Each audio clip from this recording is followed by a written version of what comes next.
Polling జరుగుతా ఉంది.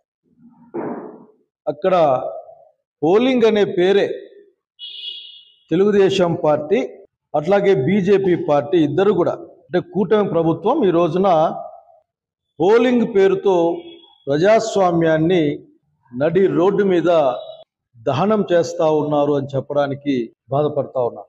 ఇంత దుర్మార్గమైన ప్రక్రియ అసలుకి ఇన్ని సంవత్సరం 2-3 దశాబ్దాల రాజకీయ కాలంలో చూసిన పరిస్థితి లేదు. చివరికి ఎంత అధికార దుర్వినియోగం జరుగుతుంది అక్కడంటే మామూలుగా ఉన్న రూల్స్ కూడా పాటించకుండా పోలింగ్ బూతులు ఎవరికీ చెప్పకుండా మార్చడం, ఓటర్లని ఓటు వేయడానికి రానియకుండా ఆపడం. అంతెందుకు ఇంకా గట్టిగా చెప్పాల్సి వస్తే అసలు తెలుగుదేశం పార్టీ ఏం చేయాలనుకుంటుంది ఈ రాష్ట్రాన్ని, ఈ రాష్ట్రంలో ప్రజాస్వామ్యాన్ని అది ఏం చేయాలనుకుంటుందో చెప్పాల్సిన అవసరం ఉంది.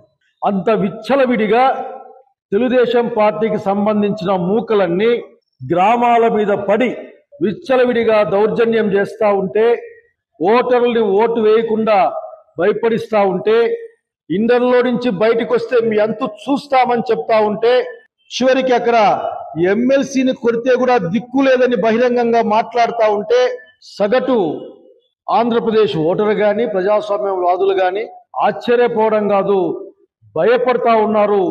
భవిష్యత్తు గురించి ఈ చంద్రబాబు నాయుడు నాయకత్వంలోని ప్రభుత్వం చేతిలో ఆ పార్టీ యొక్క దుర్మార్గాల వలన ఆంధ్రప్రదేశ్ రాష్ట్రంలో ప్రజాస్వామ్యం ఏమవుతుందని భయపడతా ఉన్నారు.